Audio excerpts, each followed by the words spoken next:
Welcome to the Airgun Show. This week I've got the Walther RM8 Ultra Compact on the test bench. But before that, I'm back out after grey squirrels.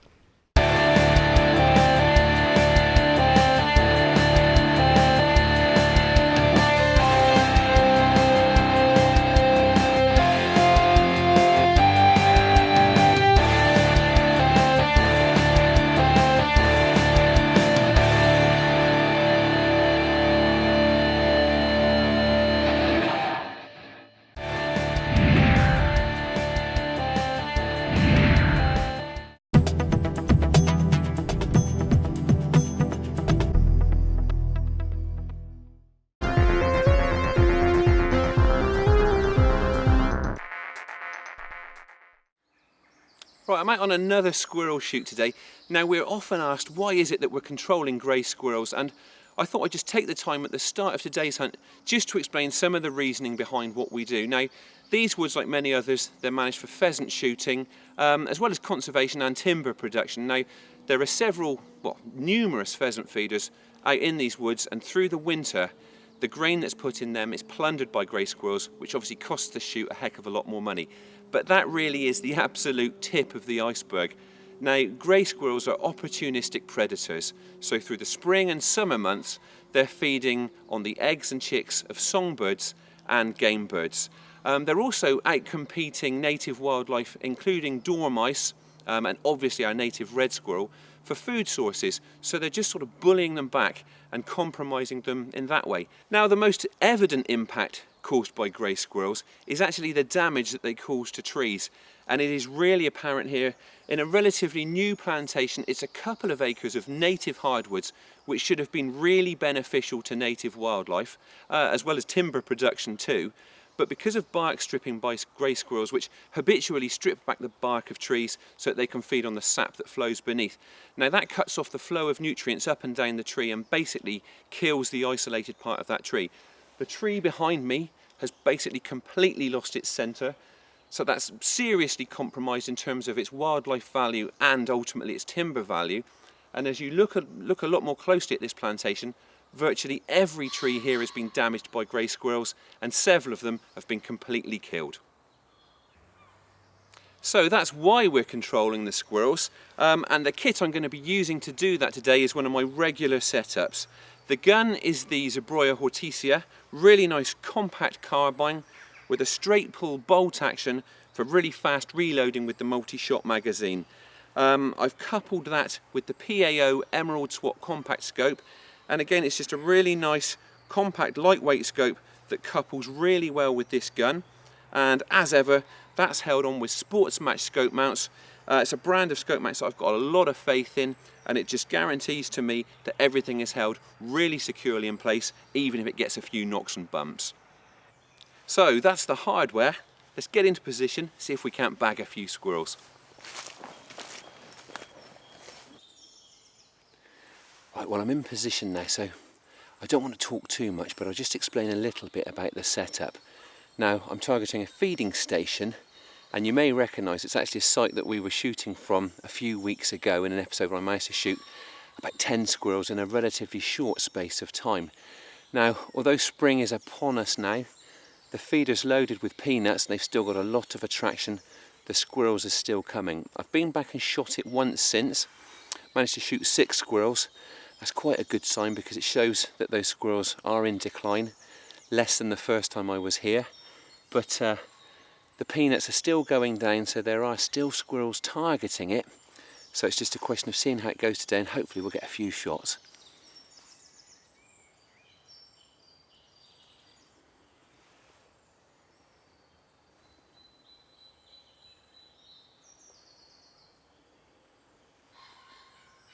I'm expecting it to be a bit slower than the last time we were filming here. Partly because there are less squirrels around, and also because there's a bit more natural food about than there was back in the winter. Nonetheless, this peanut feeder still has serious pulling power, and it's not too long before the first bushy tail of the session puts in an appearance.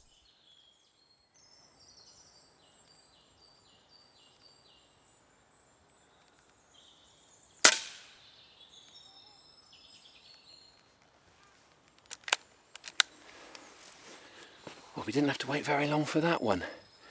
Now I usually wait for squirrels to come all the way down to the feeder, take a peanut and settle to feed, so I've got that guaranteed static target. However, these squirrels are getting noticeably more wary, no doubt as a result of the shooting pressure that they have experienced. So what I did with that one, I shot it from the tree just above the feeder, so I took full advantage of that opportunity before the squirrel had a chance to spook.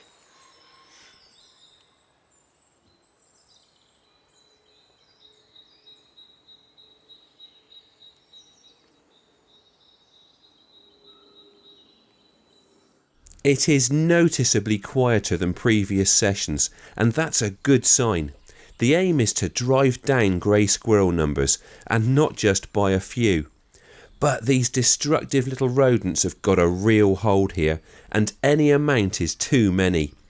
This feeding station clearly still has a contribution to make to the cull.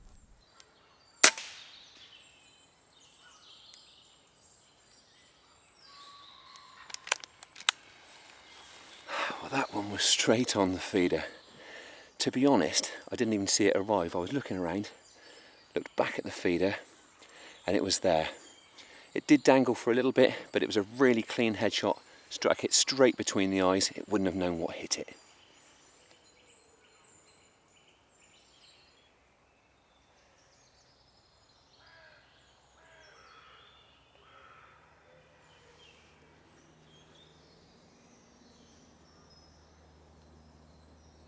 It's turning out to be a long wait, so I'm having to be a lot more patient today. Patience is usually rewarded when it comes to hunting with air guns though, and I know from the rate that the peanuts have been disappearing that there are still squirrels to be had here. And, sure enough, another one eventually puts in an appearance.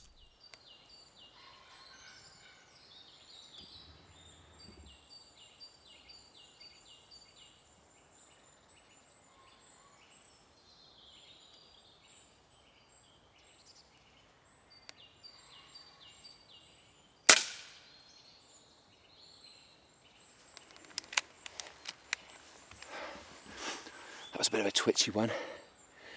It was initially quite reluctant to settle, although again the peanuts eventually worked their magic and it just stopped to feed. Now it had its back to me, but I could see enough of its skull to weave a headshot through, and again it was a really good clean kill.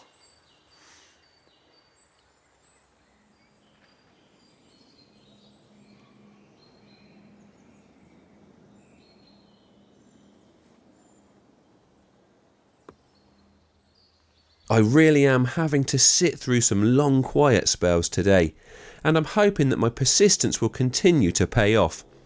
Fortunately, there's plenty for me to look at while I'm waiting for the squirrels to arrive, including an increasing number of wild birds coming to the feeding station. It's really nice to see that the birds are visiting this feeder, even if they are pinching my peanuts. And it's more evidence of the declining squirrel numbers in this particular patch of the woods, because they were literally bullying the songbirds off of the feeder when it first went up.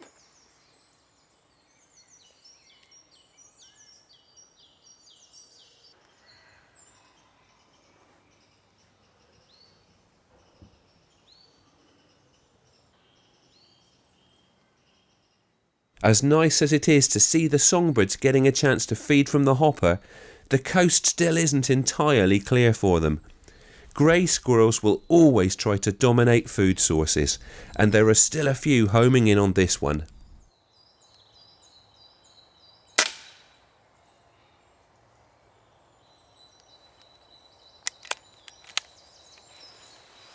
Well, there was another one that didn't get as far as the feeder. Again, it dangled for a while, but that's pretty typical with headshot squirrels, and I can actually see through the scope that that one was struck right through the eye socket. Now, that sounds a bit gruesome, but it makes for a really clean kill.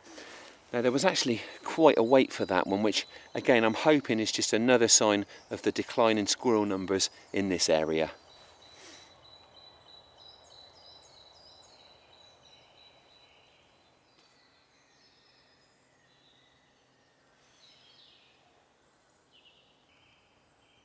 I pride myself on being a very patient hunter, but even I have my limitations. After a long spell with no sign of activity from the squirrels, I decide it's time to draw the session to a close. Right, well, it's been quiet for quite a long time now, so I think we'll wrap it up there. We've actually been in the hide for a heck of a lot longer than the previous show we made here, where I shot about 10 squirrels, but I'm actually pretty pleased with that because, again, it just shows that we really have given these squirrels quite a hammering, so I'm happy to see the numbers going down. And 4 in today's session, that's a reasonable tally. What I'll probably do here is shoot this particular feeding station 1 or 2 more times, and again I'm expecting the bags to get smaller and smaller, and then I'll move the feeder over to another spot in these woods and we'll start all over again.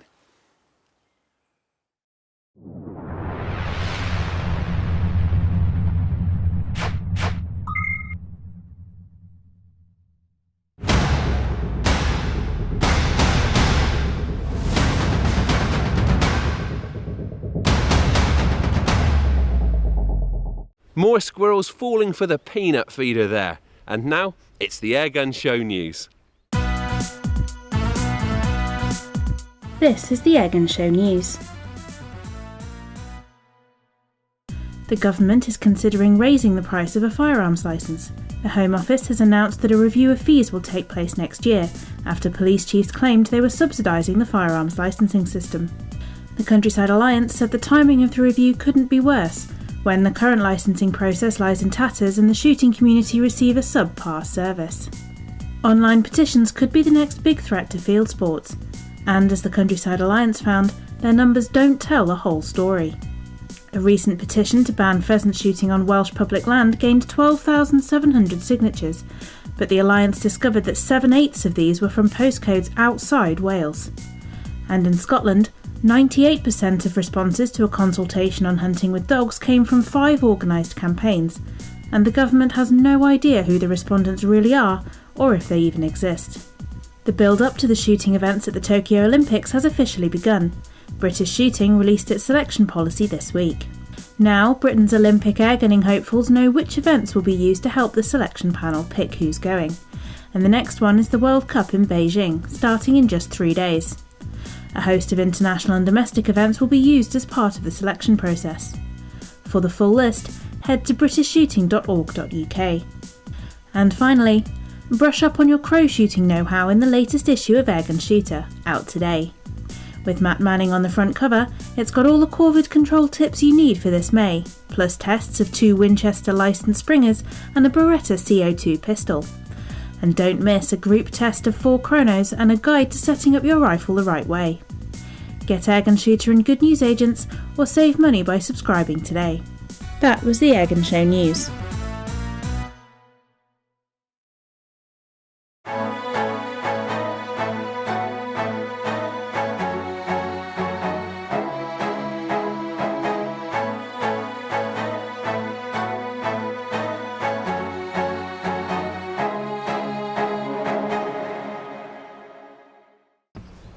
I first reviewed the original version of the Walther Rotex RM8 more than 4 years ago.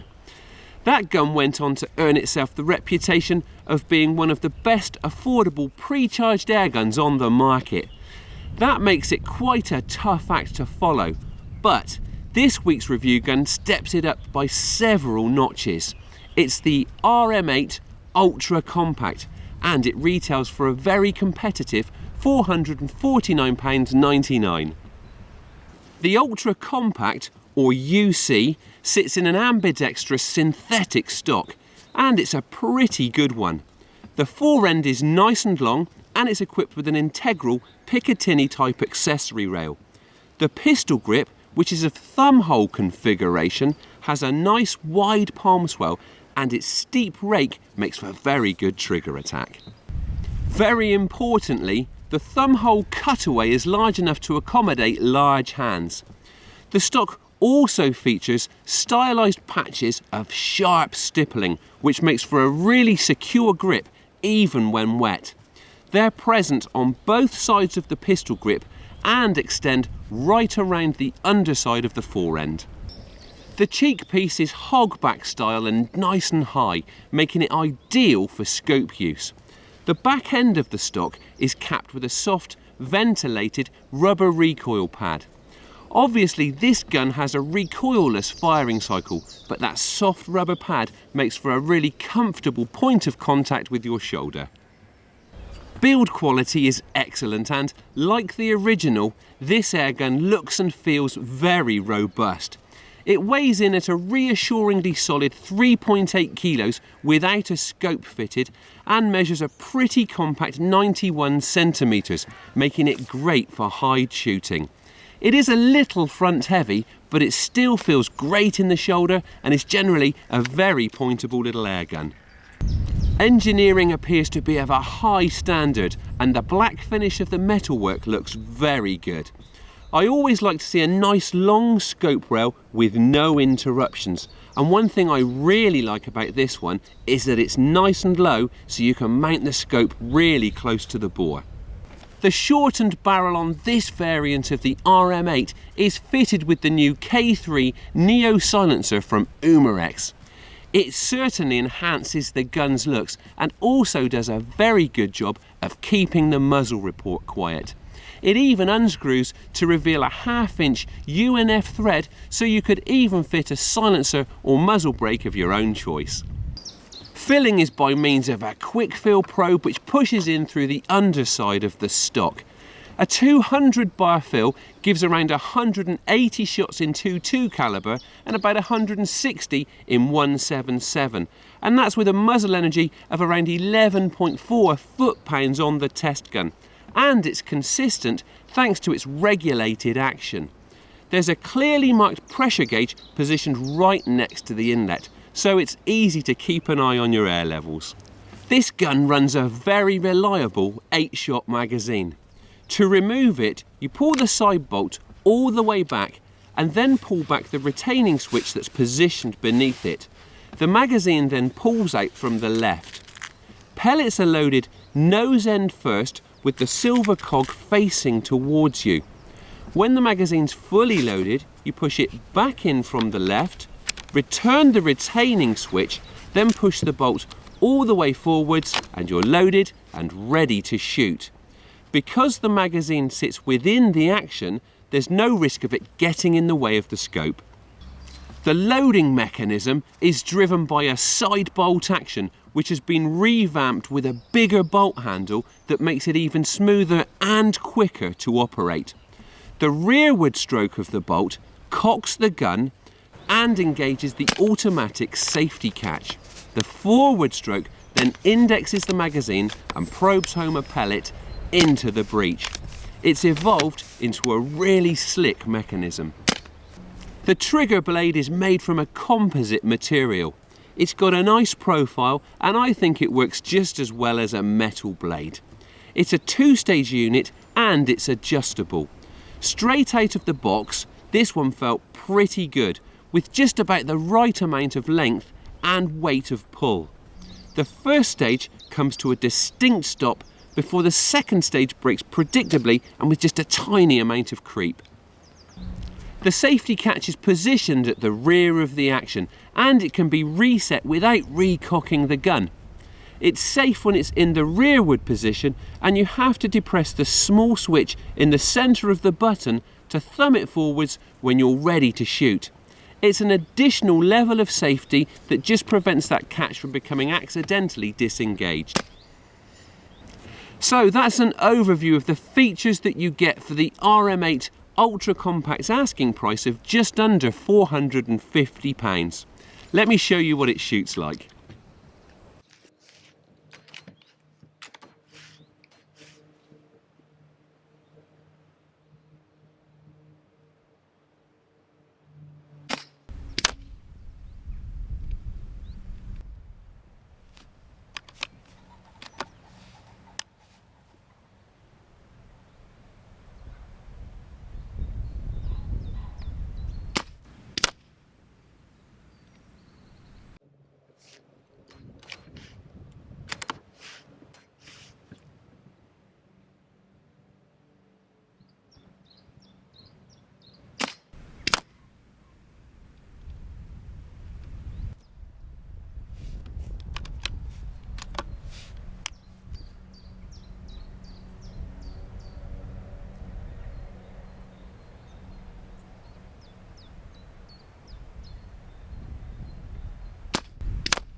Well, I really can't quibble with that.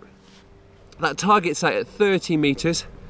There's a slight right to left breeze today, which did drift a couple of those shots just a little bit, but I think the 5-shot group there from the 22 caliber test gun looked to me through the scope like it's probably going to fall within about 15 millimeters from centre to centre, which I think is pretty good. So not only is this a fun gun to shoot on the range, it's also got the accuracy to take on live quarry. The Walther RM8 Ultra Compact, distributed in the UK by John Rothery Wholesale, is a great little airgun and delivers performance that certainly exceeds its fairly modest price tag. It's built to withstand a few knocks and bumps, it looks good, and it shoots very well indeed. Look out for the new and improved Airgun Shooter magazine, packed full of technique, gear and insight from some of the best shooters in the industry. Brand new look and free video content. Pick up your copy today in stores or online.